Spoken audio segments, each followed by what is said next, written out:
It was a funny story. I was actually writing this blog for Big Think when I remembered I had this vivid flashback to my childhood when my dad was reading Sherlock Holmes to us, and he used to read us the stories. We had a fire going, he smoked a pipe, it was kind of the whole 9 yards. And there was this line that had really struck me when I was little, and it was about the Baker Street steps. Holmes asks Watson how many steps go up to 221B Baker Street. Watson has no idea. And he says, well, my eyes are just as good as yours, Sherlock. What's the deal?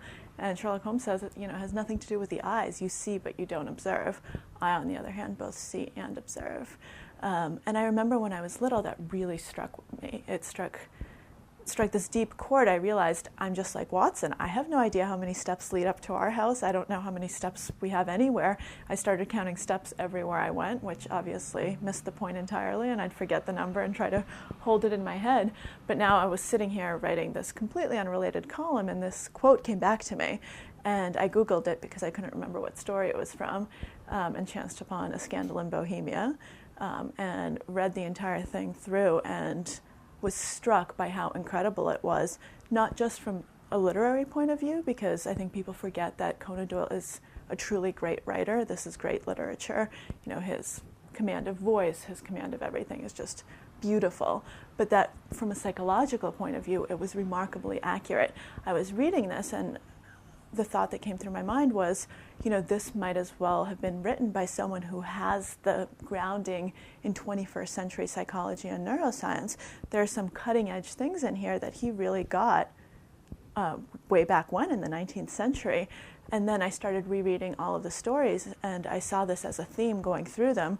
And I realized that this would be a phenomenal way to look at the human mind, to take this paragon of thought, Sherlock Holmes, and use him as a lens into the actual psychology and neuroscience of human thought, because he got it.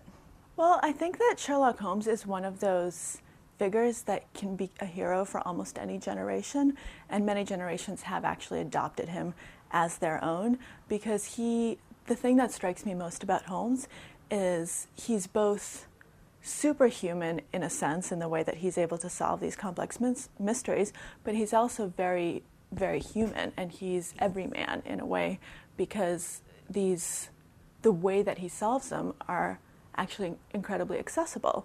And once he explains it, you feel like Watson. Of course that makes complete sense after the fact, but it actually does make complete sense. And what he does is something that we all can do. And I think that speaks to people across the generations. But I think that your point about it being a particular explosion in the present day, to me that speaks to our need for some clarity of thinking, in the sense that we have this technological explosion, this connectedness that hasn't existed to this degree ever before.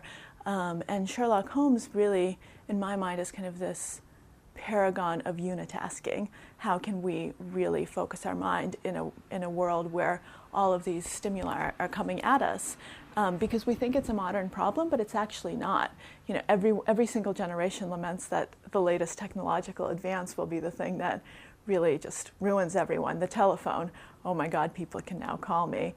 And in Sherlock's day, it was the telegraph. He would go and send telegraphs to cables to Scotland Yard across the ocean. It seems very quaint now, but he also had this technological aspect to him that he was able to manage much better than Watson.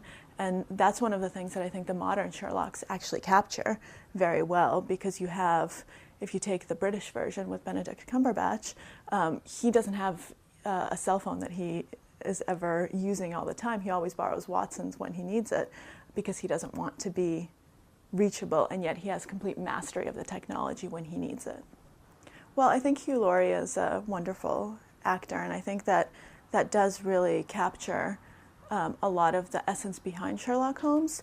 It was an interesting choice to me, because I think we tend to forget that Arthur Conan Doyle was trained as a doctor, and that Sherlock Holmes was based on Dr.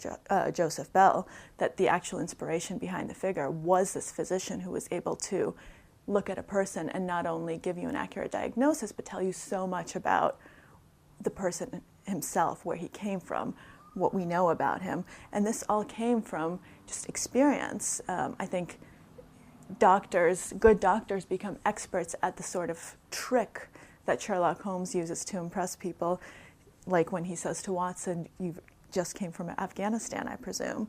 And I think that expertise is really one of the things that sets him apart. There's a lot of science on the fact that experts actually see the world differently in their specific area of expertise than in anything else. And so I think that house really captures that aspect of Sherlock.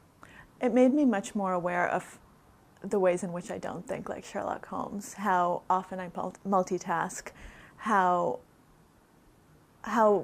much worse I've gotten at concentrating in this constant media inflow. And I didn't even realize some of the bad habits that I had. I had no idea how often I checked my email while I was writing a column, for instance. And it took writing this book to realize that at the end of every sentence where I didn't quite know what I was going to write next, my hands would automatically go to the key configuration that would go to my email inbox just to see if there was anything there. I would take any excuse to take a break.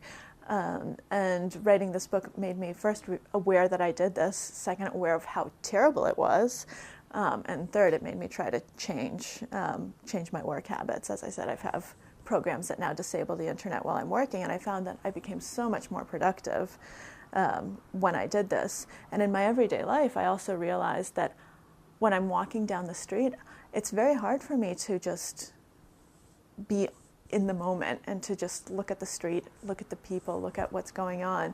I'm always thinking about something else. I'm always reaching for my phone to see if anything has happened in the moment since I walked out the door to the subway. And once again, I realized that I wasn't observing in my everyday life.